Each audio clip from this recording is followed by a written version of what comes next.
Muy buenos días. Siempre es un honor poder presentar un libro en esta Feria Internacional del Libro y con una espléndida mesa de extraordinarios juristas y amigos. Yo quisiera agradecer encarecidamente este gesto de amistad que tienen conmigo el magistrado Felipe de la Mata Pizaña, que además de ser un querido amigo, compañero, tengo la fortuna de formar parte de su equipo de trabajo, pero que además, como le decía yo hace un momento, siempre tiene la gentileza de presentar las obras que he escrito. Yo creo que es la persona que tiene el umbral de tolerancia más alta desde la perspectiva académica conmigo, porque pues siempre acepta presentar las obras y digamos los trabajos académicos que yo procuro poner al debate o a la discusión del foro. Y desde luego agradecerle a María Cecilia Guevara y Herrera, compañera, amiga de muchas batallas, y a mi querido amigo David Ibarra Cárdenas. Recordábamos hace unos días que Alejandro Dolina, que escribe sobre libros, porque es difícil que alguien escriba sobre libros, decía que en la presentación de los libros, además de poner a consideración el contenido de la obra, pues es un buen motivo para que se junten los amigos. Así que en esta mesa yo agradezco mucho al magistrado Felipe de la Mata, a Cecilia Guevara y a David Ibarra por este gesto de amistad para presentar esta obra. Vamos a iniciar con la participación de la maestra Cecilia Guevara y Herrera para que diga lo que considere pertinente sobre este libro. Muchas gracias. Gracias, buenos días. Es un honor estar aquí. Gracias por su presencia. Un privilegio compartir la mesa con el magistrado Felipe de la Mata, que es artífice de muchas de las obras que aquí tenemos, de las innovaciones, que luego llegan a buen puerto gracias al doctor Millán como director del Centro de Documentación y su equipo, y gracias también a la doctora Gaby Rubalcaba como directora de la Escuela Judicial Electoral y su equipo.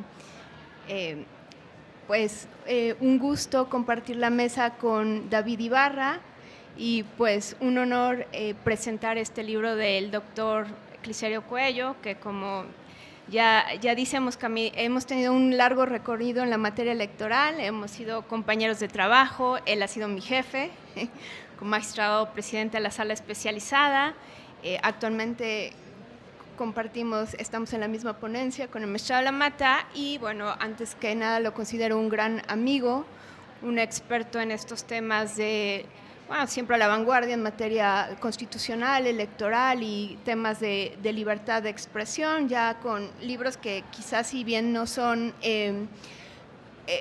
no tienen que seguir una línea, pueden leerse separados y conjugan muy bien con tu libro actual, el de El Estado democrático postnacional, plantea mucho de la modernidad de la ciudadanía, y el de repensar la ciudadanía y todos estos problemas actuales de grupos vulnerables. En este libro de la libertad de expresión, les digo, libertad de expresión, límites a la inteligencia artificial, laicismo y no discriminación. Yo lo que considero es que es una gran aportación desde la perspectiva del derecho constitucional y del derecho electoral, pues que nos da una visión de cómo las democracias se tienen que ir adaptando a la tecnología y sus avances por el impacto que ello tiene en los procesos democráticos, así que no se puede concebir la labor de las instituciones desde una perspectiva tradicional, sino que deben de tener un nuevo enfoque frente a nuevos modelos de comunicación social en general y de comunicación política en particular.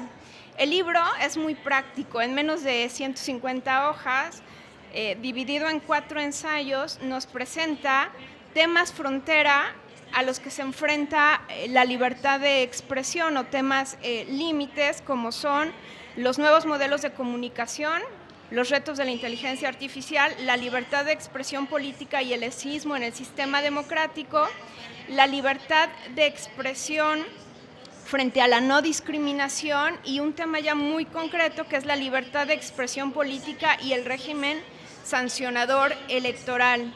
En el primer capítulo de la libertad de expresión y nuevos modelos de comunicación política, el doctor Cliserio nos va llevando desde cómo era el sistema tradicional de comunicación social unidireccional con una sola ideología, porque dependía de los medios de comunicación social, hasta la migración a las plataformas digitales y redes sociales, cómo todos ahí interactuamos con múltiples direcciones porque todos podemos expresarnos, y cómo en este ambiente pues también las instituciones gubernamentales, los partidos políticos y los actores políticos se han ido mudando para establecer nuevas formas de comunicación. Nos enseña en este capítulo, al margen de cómo vamos migrando, cómo las redes sociales han impactado en nuestro ámbito, la influencia de las mismas, desde el Facebook, que tiene más de 3,000 millones de usuarios y en México es el 93% de la población quien lo usa, y nos plantea estadísticas de aproximadamente 2 horas 30 minutos en que la ciudadanía mexicana ocupa las redes sociales, y nos hace ver cómo este nivel de audiencia y de utilización del tiempo es determinante para establecer y para fijar reglas claras dentro de estos nuevos modelos de comunicación. En este planteamiento nos va a adentrar en la importancia que tiene el Estado y el derecho dentro de esta evolución de las sociedades. Él dice en concreto que el Estado y el derecho deben estar a la altura de la evolución de las sociedades como un producto de la razón humana al servicio de la colectividad. En este tenor, en el trabajo, analiza cómo el contexto tecnológico y crecimiento constante de las redes sociales influyen en los modelos de comunicación actual. Y en ese sentido, en la evolución de las redes sociales, nos va a presentar diferentes casos, presentando 3 paradojas. Cómo, a pesar de que hay mayor participación ciudadana, no hay mayor interés por la democracia, que sería una de las primeras paradojas, porque podría entenderse que la mayor participación ciudadana implicaría un mayor interés por la democracia. Una segunda paradoja que nos presenta es que la participación ciudadana tampoco se da gracias a pesar de que haya mayor transparencia y rendición de cuentas en las redes sociales, ello no impacta en cómo la gente participa, o no le interesa estos 2 elementos para sus formas de participación dentro de las redes sociales. Y una de las terceras paradojas que presenta muy importante es la de las noticias falsas y la de la inteligencia artificial. Y en ese sentido, el libro es una maravilla, porque de un modo muy concreto nos presenta casos del derecho comparado y del derecho mexicano, donde nos va llevando de la mano en problemáticas de, por ejemplo, inteligencia artificial. Nos presenta el caso de Loomis contra Wisconsin, donde para un análisis de la posible incidencia delictiva de una persona se utiliza un programa que es COMS, ahorita un programa de la correccional utiliza un programa para analizar las posibles incidencias delictivas de los sujetos a los que detienen, pero sin establecer una metodología. Se basa en el lugar donde viven, en su nivel económico y otros factores que él plantea que pueden ser discriminatorios. Lejos de ayudar con la inteligencia artificial, en estos casos pueden presentarse cuestiones de discriminación al no manifestarse la metodología para la que se usa esta inteligencia artificial. En este caso, otro que plantea es el caso de Holanda, y cómo se dio el primer asunto de análisis de algoritmos predictivos, o el primer juzgamiento sobre cuestiones en que se utilizaban algoritmos predictivos para determinadas selecciones de cuestiones delincuenciales. No les cuento el asunto para que lean lean los casos porque de verdad están sumamente interesantes. Y finalmente aterriza en los retos de la libertad de expresión frente a la inteligencia artificial. Nos hace ver cómo esta herramienta, que es una herramienta para el uso de datos, no es un problema si la sabemos usar. El problema está en el mal uso o la microsegmentación o la segmentación artificial de la información para manipular en cierta forma las opiniones. Incluso nos presenta casos de las universidades, entre otras de Harvard y el Instituto Tecnológico de Massachusetts, que en el caso de la elección presidencial de Estados Unidos, si bien no pudieron determinar que las noticias falsas, por ejemplo, afectaran llevaran o necesariamente llevaran a una determinada forma de votar, sí pudieron influir en las opiniones que se generaban para condicionar de cierta forma la opinión pública y el debate.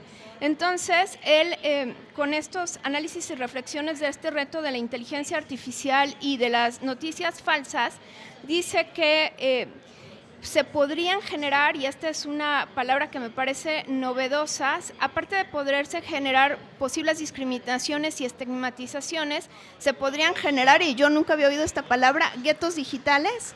Es muy interesante, compuestos por personas acorde a sus afinidades similares. Nos hace ver cómo este problema de no saber utilizar bien la inteligencia artificial puede llevarnos a esta generación de guetos digitales, que es esto de generarte tu huella digital personalizada y que solo acabes en tu cámara de eco oyendo solo lo que quieres oír o las noticias que quieres oír, y cómo eso impacta en las decisiones políticas o gubernamentales. Y luego concluye este capítulo diciendo que es importante que estos nuevos modelos de comunicación política se acompañen de un mejoramiento de las condiciones de igualdad en el acceso a la información para fortalecer la pluralidad del debate público. Por tanto, el camino es resolver los problemas actuales con mecanismos propios de la democracia, es decir, promover la pluralidad y el acceso universal a la información, para que las decisiones en el ámbito público sean tomadas por las personas con libertad y sin injerencias debidas. Bueno, como ya me alargué en este tema rápidamente, comento en los siguientes temas, sobre todo en el laicismo, nos hace ver la importancia, o sea, cómo la libertad de expresión tiene, o sea, no es un derecho absoluto, sino que tiene límites. Entre esos, evitar discursos de odio y respetar el derecho de terceros, que también lo desarrolla a lo largo de los otros dos capítulos, pero lo que me parece interesante en este tema del laicismo es que nos plantea muy bien que el Estado laico no quiere decir que sea un Estado antirreligioso, sino un Estado moderador, un Estado que permite que todas las religiones confluyan o toda la libertad de creencias religiosas confluyan, porque deriven de la libertad, pues obviamente de pensamiento, ¿no? Y de opinión de cada uno. No obstante, frente a este reto muy actual, yo me quedaba pensando en los asuntos de la policía londinense, que pues no sé si los conocen o no, de personas que se paran afuera de abortorios. Una mujer que solo estaba parada fuera de un abortorio sin ninguna expresión, llega la policía londinense y la detiene y le pregunta qué está haciendo, que si está rezando o qué está haciendo. Y dice, pues sí, o sea, interiormente estoy rezando, por eso la detienen. O sea, no expresó nada, estaba simplemente parada fuera del laboratorio, no tenía no tenía ninguna identificación ni nada, y la detuvieron por este acto. Hay que pensarlo, no vaya a ser que nos llegue el tema, como decía Chesterton, que llegaría un momento en que tendríamos que desenvainar la espada para defender que el pasto es verde.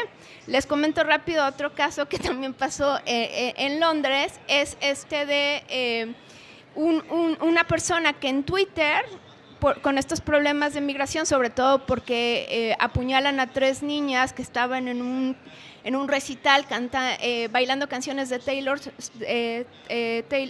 Swift.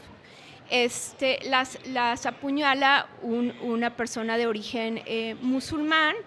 A raíz de eso se desata una gran problemática social en Londres, sobre todo con los varones.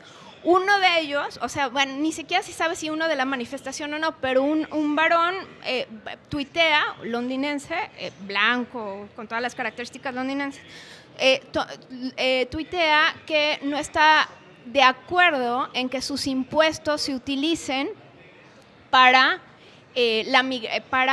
ayudar a la migración ilegal, porque como sabemos que en Europa hay mucho problema de migración, es verdad, y sí es cierto que los estados los están apoyando a muchos migrantes o sea, les subvencionan hoteles y los subvencionan mensualmente.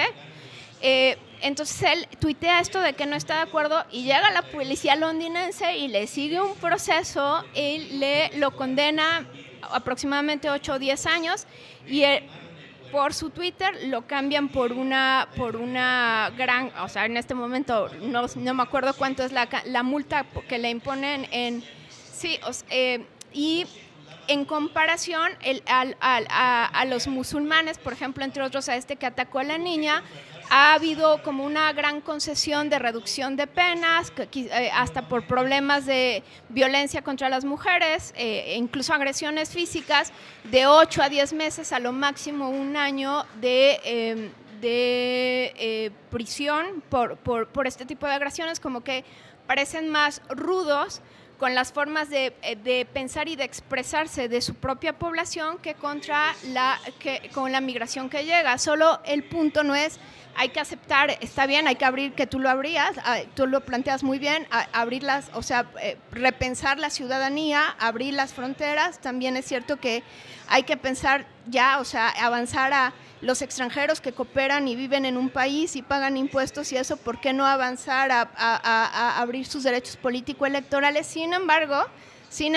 creo que no hay que descuidar a tu propia población y tampoco hay que limitar esta libertad de pensamiento, porque exactamente un Estado laico no puede ser, o sea, no por el ansia de querer la libertad para todos acabe restringiendo, que es lo que me parece paradójico de este caso de Londres, acabe con mayor restricción de libertad en aras de buscar más libertad, que me parece curioso, y eso sería todo lo que tengo que comentar por el momento. Gracias.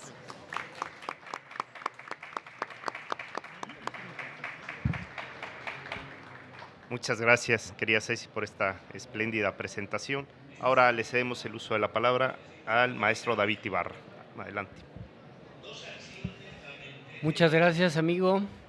Primero que nada, también quiero agradecer la invitación al doctor Cliserio por presentar esta gran obra, y la verdad el gusto y el reto de estar sentado en esta presentación con el magistrado Felipe de la Mata Pizaña, con la maestra Cecilia y con el doctor Cliserio, porque en sí mismo representa un reto derivado de que pues, son personas de bastante formación académica y sobre todo de calidad, ¿no?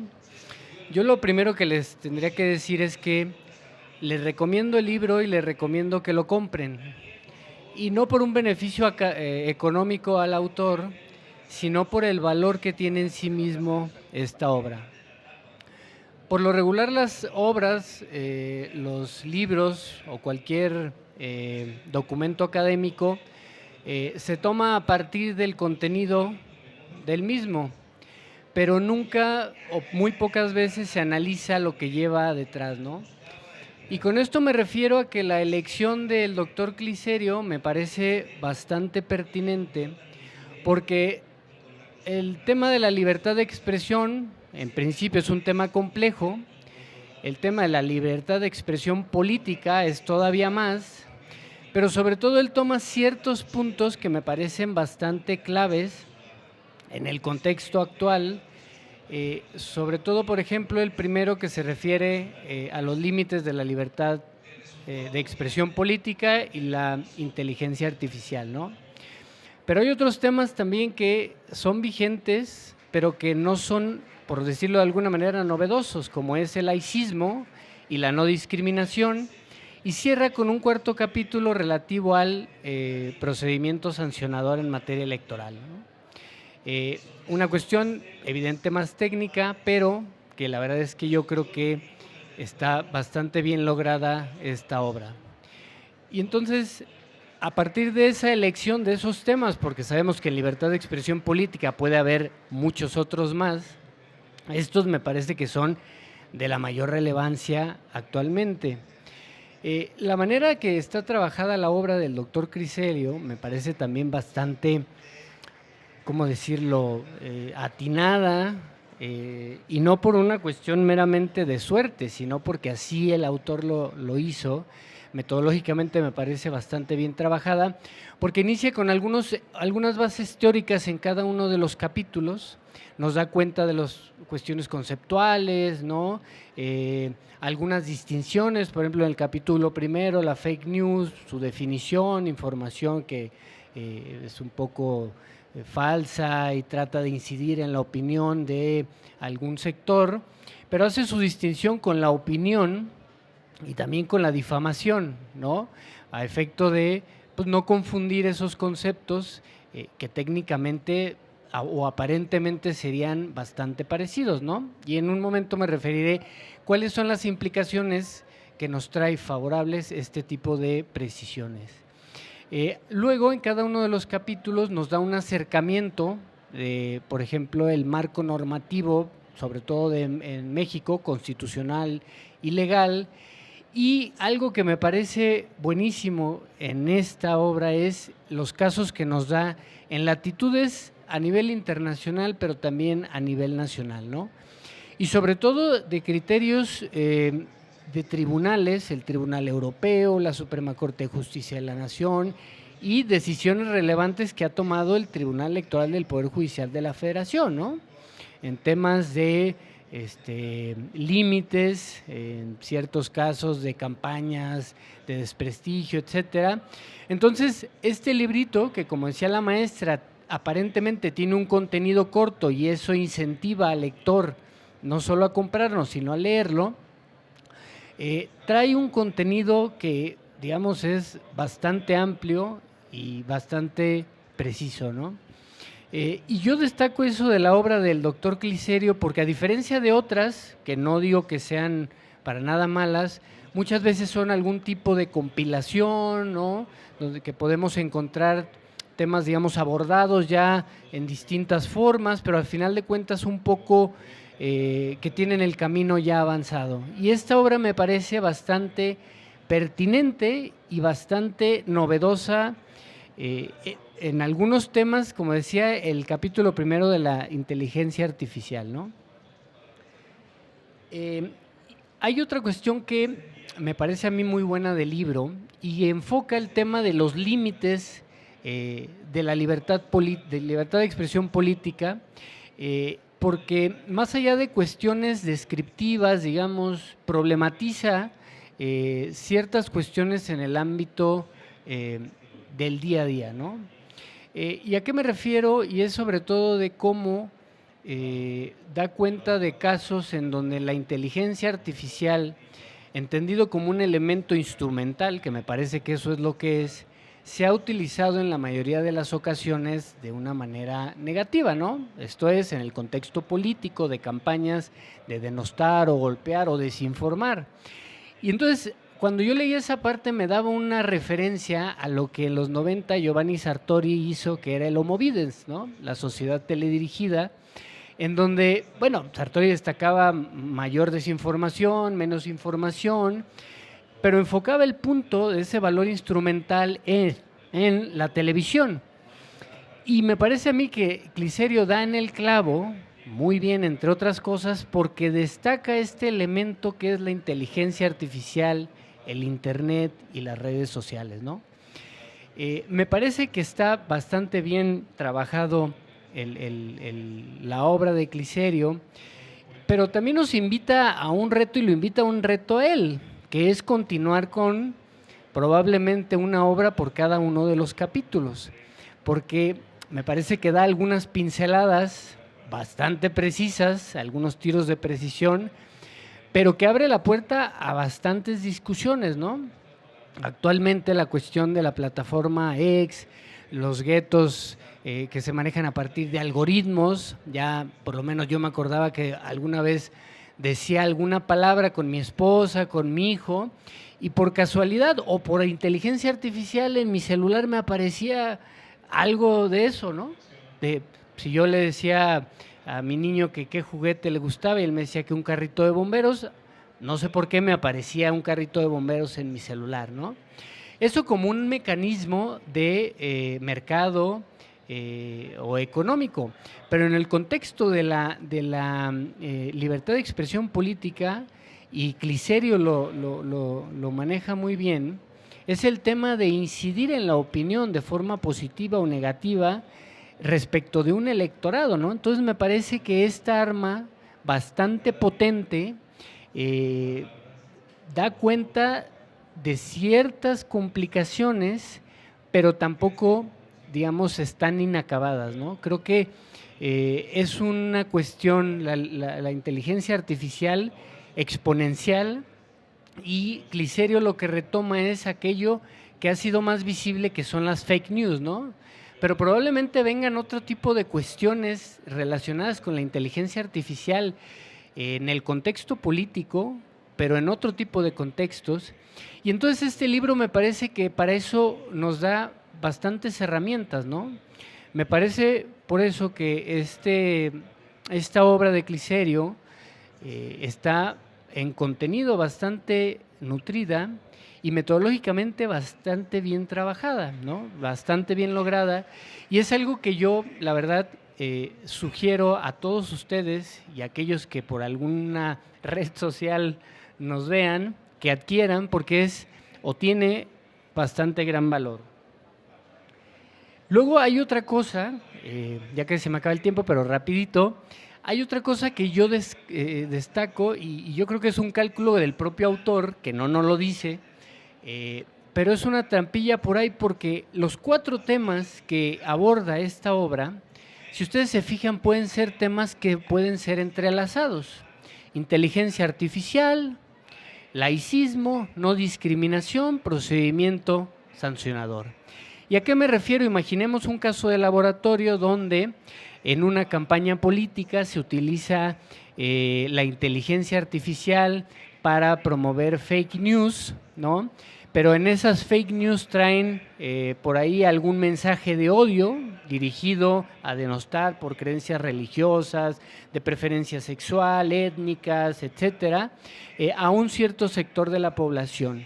Y acuden aquellos que se sienten afectados a un procedimiento especial sancionador. Yo ahí le sugeriría al magistrado de la sala especializada y a sus secretarios que adquirieran la obra sí o sí, porque creo que eso les ayudaría bastante bien a trabajar el asunto y poder tomar una buena decisión, ¿no? Entonces, yo creo que esta obra al final tiene bastantes virtudes. Yo no le atribuiría desde mi punto de vista ninguna deficiencia, porque precisamente creo que el éxito de las obras cortas es que tienen menor margen de error, porque el contenido que tienen ahí es un contenido que es el necesario, es el preciso, y va enfocado, por lo menos en la obra de Cliserio, a temas bastante puntuales que son, me parece a mí, de la mayor pertinencia posible.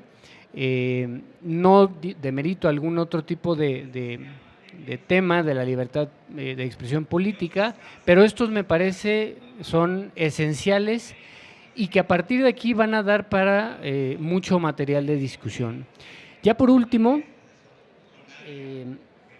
lo que diría es que, o haría la pregunta al autor y le sugeriría una respuesta, y es, pues, ¿qué sigue después de esta obra, no? Entonces, no sé si seguiría una segunda edición o seguiría una colección derivada de cada uno de sus capítulos, o qué. Él será, en su caso, quien nos podrá resolver esa duda. Y pues sin más, les agradezco que hayan estado aquí con nosotros un sábado por la mañana. Nada sencillo, pero espero no haber dicho alguna cosa, alguna sandez. Muchas gracias.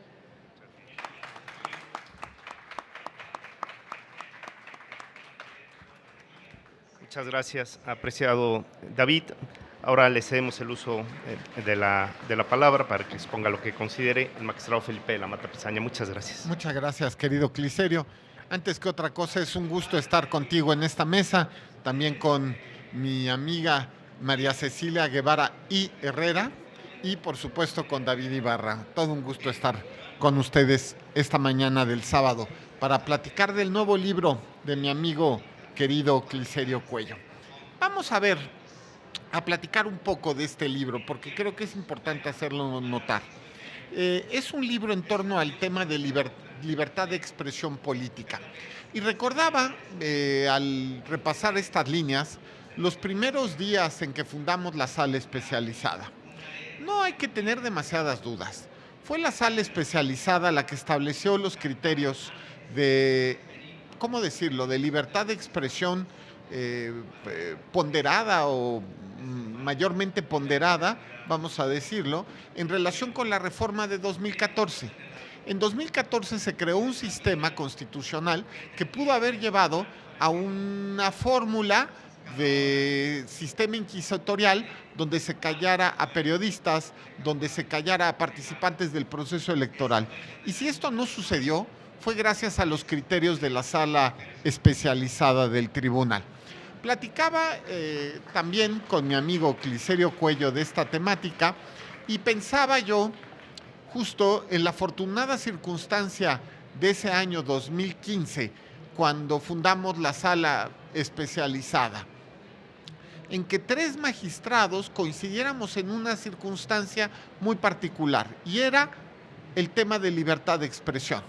Ninguno de los 3 queríamos hacer interpretación judicial que llevara a la censura.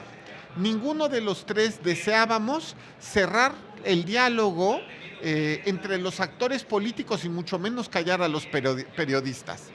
Y derivado de eso salió el principio que de manera sintética hemos llamado el manto jurídico protector del periodismo en materia electoral, y también cerramos el concepto de calumnia para que la calumnia no hubiera en torno al trabajo de los periodistas. La verdad es que ha sido un trabajo duro. Nos hemos enfrentado siempre a el legislador constitucional tratando de cerrar el debate, hay que decirlo también, y fueron las interpretaciones de esos 3 magistrados las que después fueron tomadas por la justicia de la Sala Superior. Y justamente pensaba yo al leer el libro, que estos 4 capítulos me recuerdan completamente los debates de esas épocas. El primero, que tiene que ver con los nuevos modelos de comunicación política. Tenemos un sistema, bueno, a ver, la primera cuestión es, no hay un modelo de comunicación política. En eso probablemente estemos de acuerdo mi amigo Clicerio Cuello y yo. Es decir, un modelo implicaría una armonización hermenéutica de todas las normas que se encuentran dentro de la Constitución y las leyes. Aquí lo que tenemos es una serie de normas contradictorias, que unas en propaganda escrita, otras en radio y televisión, otras específicamente para el debate político, pero no tenemos una serie de normas armonizadas, no tenemos ni siquiera una idea general de lo que busca el legislador de manera amplia. No hay un modelo de comunicación. Sin embargo, sí hay muchas reglas en torno a radio y televisión.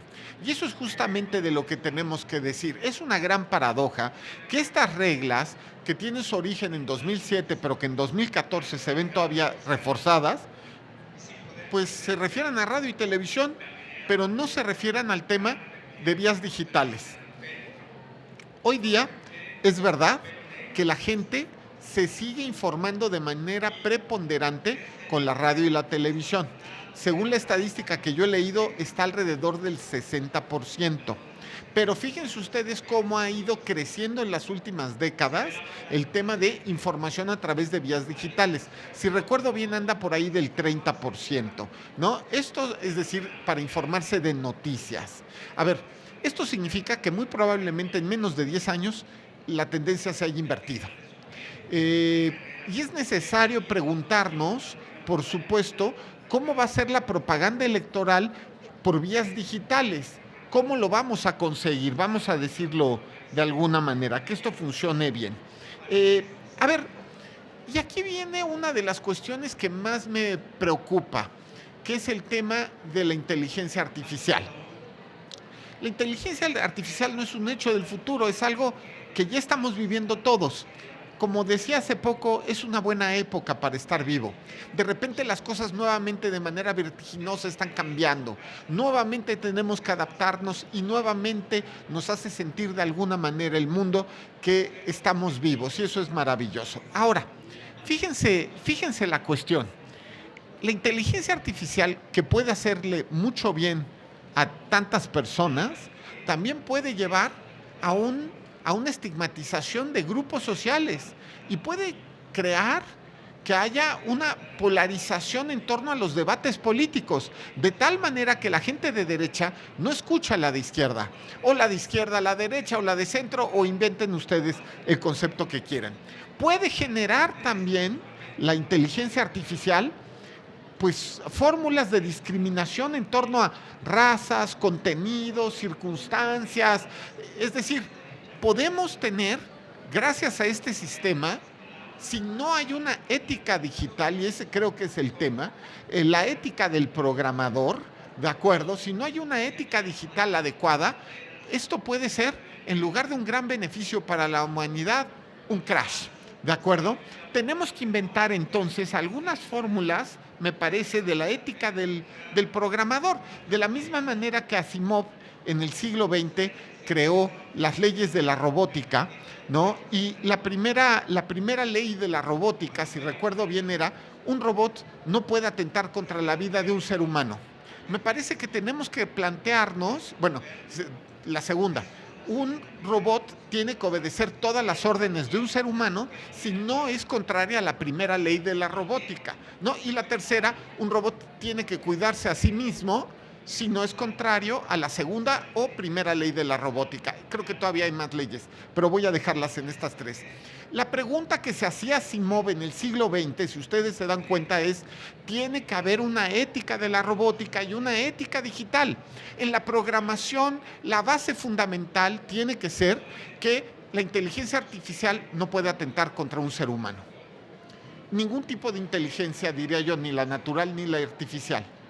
Y ese tipo de preguntas en torno a las campañas políticas y la propaganda electoral es indispensable. Este tipo de preguntas se consiguen hacer con la lectura de esta obra. Por eso la recomiendo. Otro de los capítulos que me llamó mucho la atención tiene que ver con el tema del laicismo. Es un tanto trasnochada estas posiciones en torno a un laicismo anticlerical. Eso es una cuestión que me recuerda bastante el siglo XIX, sin duda el XVIII y la primera mitad del XX. Pero si bien entendemos, y me parece que es un tema constitucional en México, donde la definición que se encuentra en el artículo 40 de nuestra república es que es una república laica, ¿de acuerdo? ¿Por qué? Como le digo también a mis alumnos, la república laica es el lugar donde nos encontramos todos, donde podemos entrar más allá de la religión que tengamos. Es una vocación que nos unifica y eso es algo maravilloso. Las religiones tienden a dividir, aunque pareciera en su doctrina que es lo contrario, pero las religiones tienden a dividir. El laicismo lo que hace es decir, hay un espacio común donde entran todos más allá de su religión y se llama México, nuestra República Mexicana. Bueno, el libro que nos presenta Cliserio abandona las ideas trasnochadas, lo digo con mucho respeto, de una lucha anticlerical entre el Estado y las iglesias y nos lleva a una reflexión de un laicismo con pleno respeto a la libertad religiosa que se encuentra en el artículo 24 de la Constitución. De alguna manera, laicismo no implica anticlericalismo. ¿Qué implica? Neutralidad religiosa.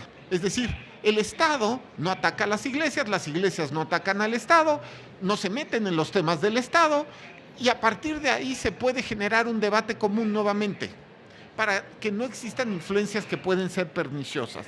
Nuevamente este tipo de de preguntas se encuentran resueltas en el libro y me parece muy importante. Me parece justo que el principio de un laicismo moderno es el que tiene siempre que prevalecer.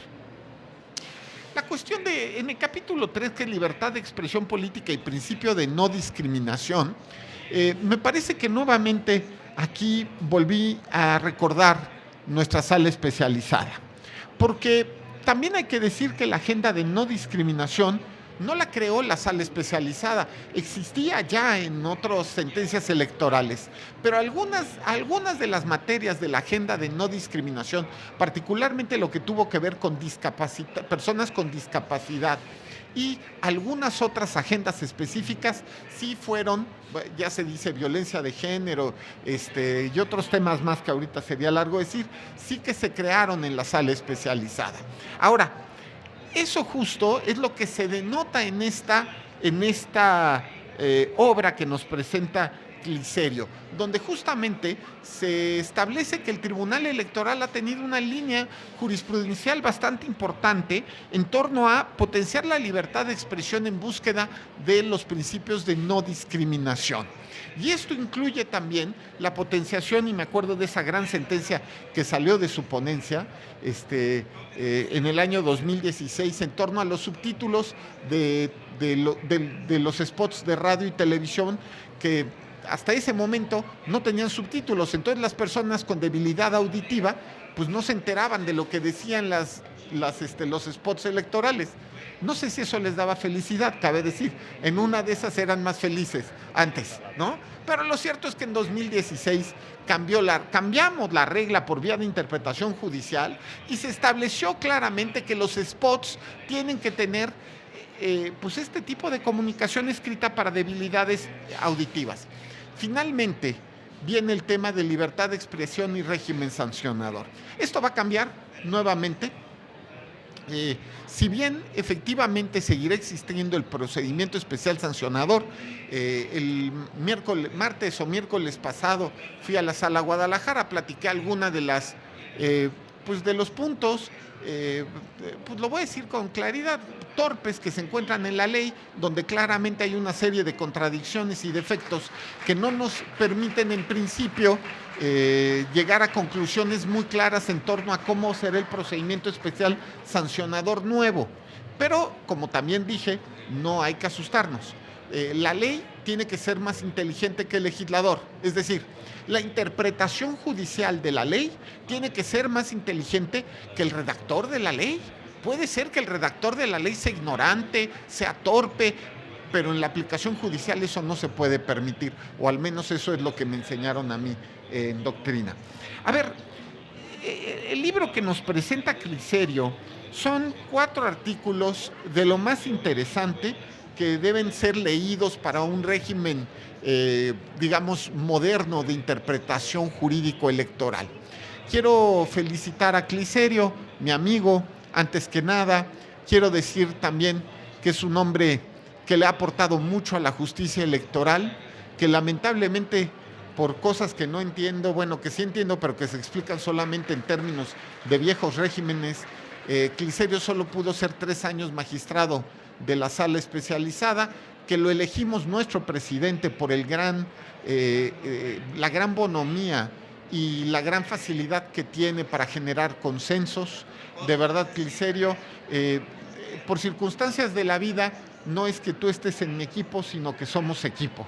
Y eso de verdad es algo que me da mucha alegría decirlo, porque significa aquí entre nos que me fiché en términos futbolísticos a Cristiano Ronaldo y a Messi al mismo tiempo. En fin, muchísimas gracias, querido Cliserio, y muchas gracias por su atención.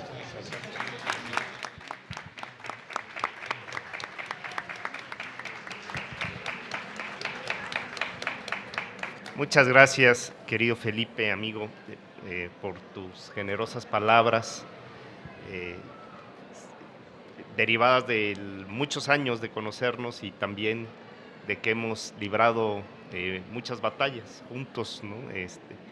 También cuando nació la sala especializada, pues pocas personas confiaban en esa institución y también enfrentamos ahí retos, embestidas, y con el talento del magistrado de la Mata, su visión, su institucionalidad, un hombre que defiende a la justicia electoral porque ha sido parte fundamental de ella, pues logramos salir adelante y yo siempre lo tengo en, en, en mi, en mi corazón, porque en el ámbito profesional también se fincan grandes amistades, alianzas como la que yo siento que tengo con el magistrado Felipe Lamata. Muchas gracias.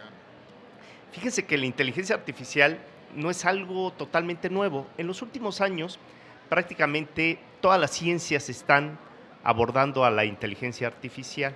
Si ustedes se dan una vuelta por la FIL y entran a un stand de la ciencia médica, verán libros de ciencia médica e inteligencia artificial, igual con las ingenierías, con las físicas, con las humanidades, con el derecho.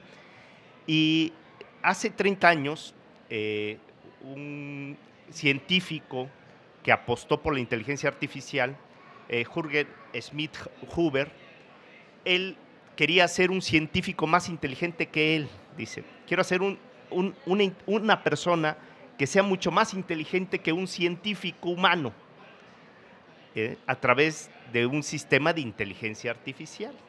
Es decir, que las redes neuronales artificiales puedan responder más rápido que un ser humano. Pues ahí tenemos los buscadores, ¿no? Los buscadores de internet, pues rápidamente aparece, con la data, aparece rápidamente información, ¿no? Y cuando Jürgen Schmidt-Huber fue a dar una conferencia en la década de los 90 sobre inteligencia artificial, llegó y se dio cuenta que en el público solo había una señorita que estaba sentada ahí, pues muy atenta, y le dice: oiga, vamos a esperar 5 minutos para ver si llega alguien más. Pasan 5 o 10 minutos y no llega nadie más, y dice Jürgen: bueno, me apena mucho, pero voy a tener que dar la conferencia solo con usted. Y la señorita le contesta: sí, pero dese prisa, por favor, porque la siguiente conferencista soy yo. Bueno, fíjense, yo les agradezco mucho que estén aquí acompañándonos y que no tengamos que hacer la presentación sin público, pero fíjense que hoy la inteligencia artificial tiene otras dimensiones.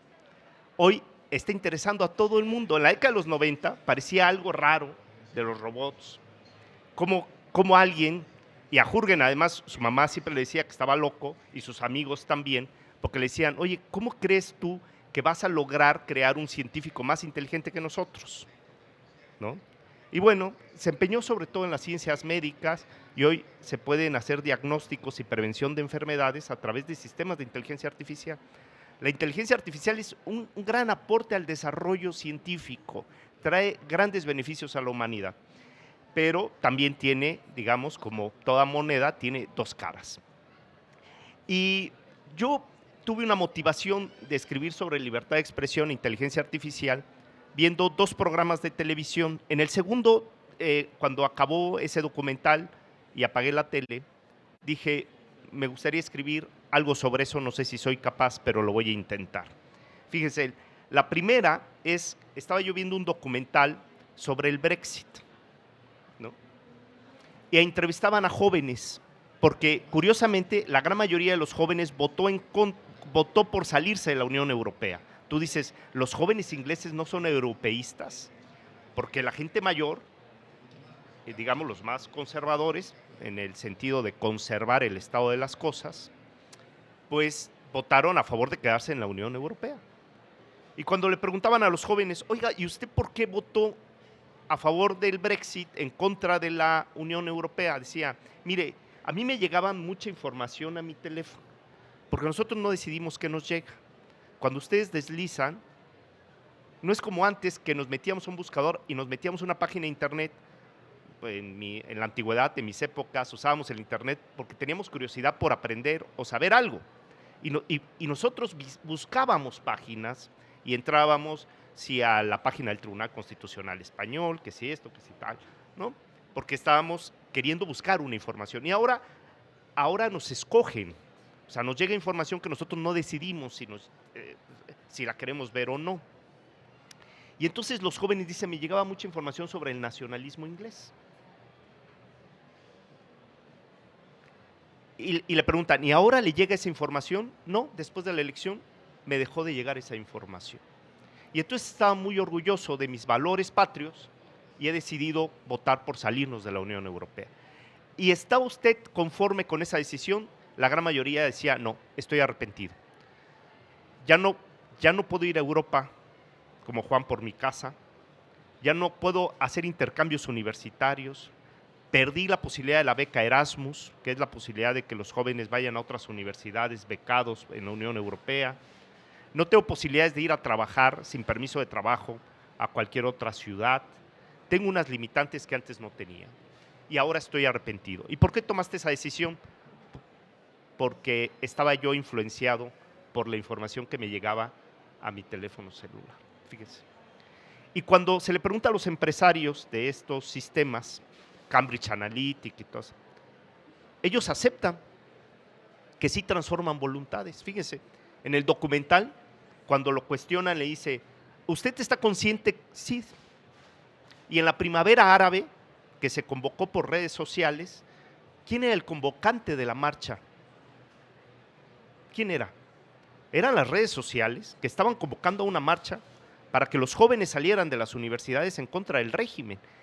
Fíjense, si son capaces de armar una revolución, porque la primavera árabe se convocó por las redes sociales, si son capaces de armar una revolución, si son capaces de ganar unas elecciones, entonces, ¿dónde está la voluntad de la ciudadanía de decidir libremente por la alternativa política? Y el segundo programa fue la elección de Trump. Ya habíamos escrito con unos compañeros de la materia electoral un libro sobre el sistema electoral de Estados Unidos en la elección de Trump, en la primera elección. Pero no llegamos a las problemáticas porque fueron problemáticas postelectorales, ¿no? Hoy el fiscal Robert Mueller, fíjense, tiene presentada una denuncia penal en contra de 3 empresas con sede en San Petersburgo y de 13 personas norteamericanas por haber influido a través de inteligencia artificial en la primera elección de Trump en 2016, en aquella elección en la que pierde Hillary Clinton. Está documentado, incluso hay 3 estudios que yo narro aquí en este libro que me dio mucha curiosidad saber qué estaban diciendo las universidades sobre el caso de la elección de Trump de 2016 y sobre este caso del fiscal Robert Mueller, y encontré 3 estudios, fíjense, una de la Universidad de Princeton, donde dice que inundaron sobre todo Facebook de fake news en contra de Hillary. Y eso, si alguien de ustedes ahorita inventa una noticia falsa y la sube a sus redes, pues a lo mejor va a tener 3, 4, 5 retweets.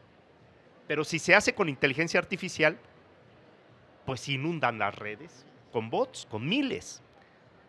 El influencer más famoso difícilmente lograría posicionar una noticia falsa como lo pudiera hacer la inteligencia artificial a través de bots, ¿no? De granjas, como se le llama, pues porque van a colonizar prácticamente todas los dispositivos y las redes sociales. Fíjense.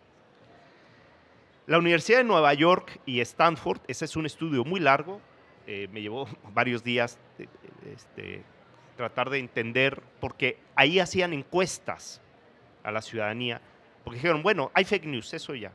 ¿Qué tanto pudo haber influido en la decisión a la hora de votar? Y entonces hacían encuestas y mucha gente decía, no, yo siempre he votado por esa alternativa política, lo único que hicieron las fake news es confirmar. Pero 3 de cada 10 estaban indecisos y consideran que las fake news sí pudieron haber intervenido en la decisión del voto. Y el de Harvard, el de la Universidad de Harvard y Massachusetts, que es el estudio que a mí me gusta más, creo que es el más consolidado, el de la Universidad de Massachusetts, conocida como MIT por sus siglas. Fíjese, yo le recomiendo, yo aquí lo sintetizo en 2 páginas, este estudio, me hizo llegar a una conclusión. Me atreví a poner la denominación de guetos digitales, aunque el estudio de Harvard no habla de guetos, pero sí de la hipersegmentación y cómo se hacen grupos en la sociedad para dirigir información. Si hay información que esté inconforme con el sector salud y está documentado porque has dejado huella que estás inconforme, entonces te agrupan con otros. Personas que tienen una afinidad religiosa o una afinidad por determinados temas, fobias, filias, preferencias. Entonces te van metiendo en guetos digitales. En la Universidad de Harvard le llama la hipersegmentación, ¿no? O sea, te meten en determinados grupos. Y entonces la información no va para todos, sino solamente para los que ellos quieren, ¿verdad? Y entonces cuando vienen las elecciones, entonces hay que mandar información específica a los inconformes del sector salud, a las personas de la tercera edad, a los jóvenes, que es lo que pasó en el Brexit. Y a veces creemos que las opiniones que nosotros vertimos son nuestras, pero muchas veces llevamos un mes consumiendo información que ya formaron nuestra propia opinión. Yo a veces cuando analizo o discuto con mis estudiantes, mis alumnos de la UNAM, veo que asuman posiciones, sobre todo sobre las reformas constitucionales, como suyas, cuando no son suyas, porque llevan 2 semanas consumiendo en las redes sociales información, muchas veces cargadas de falacias. Cuando les digo, esa es una premisa falsa, esa es una falacia, ¿no? El sistema de representación de México no es así, eso es una mentira. Entonces cuando empiezas a quitar, y tú dices, ¿y tú por qué crees que esto es así cuando no es así? No, pues que yo llevo un mes consumiendo información de unos genios que dicen que las cosas son como son cuando no son como son. Claro, después de ver esto, la elección de Trump y el Brexit, dije, voy a intentar hacer algo con esta información, y me ha salido algo muy pequeñito porque a lo mejor no me dieron las fuerzas y la vida, pero creo que hoy tenemos que reflexionar sobre estos temas. El día de ayer, el Tribunal Constitucional de Rumanía acaba de anular la elección presidencial de Rumanía. Porque identificó que empresas rusas intervinieron en la elección para que ganara la extrema derecha en la primera vuelta, principalmente a través de TikTok, que es, digamos, lo que más se usa en Rumanía. Muchas cuentas falsas, con videos de inteligencia artificial, donde ahora pueden suplantar a las personas y a la voz. Y entonces han logrado un resultado que las encuestas no las tenían previstas, ¿no? En donde gana la extrema derecha en la primera vuelta, pero a través de una estrategia de la inteligencia artificial. Y el Tribunal Constitucional de Rumanía, que es el que resuelve los temas electorales en Rumanía, como es el caso de Polonia, pues ha anulado, por primera vez en Europa, se anula una elección presidencial por la intervención de la inteligencia artificial hace 2 días, ¿no? Porque el caso de Polonia fue por otros factores, en donde también se anuló la elección hace unos años. Fíjense, hoy creo que tenemos que reflexionar sobre hacia dónde vamos. Esto quizá sea algo muy sencillo, una pequeña aportación, un pequeño ladrillo de lo que puede venirse con la libertad de expresión y la inteligencia artificial. Yo les agradezco mucho que nos hayan acompañado en esta presentación. Siempre es un gusto, un placer compartir esta mesa. Hoy he aprendido mucho, me llevo grandes aprendizajes del magistrado Felipe de la Mata, de mi amiga Cecilia Guevara, de mi amigo David Ibarra, y desde luego muchas gracias a ustedes por su asistencia.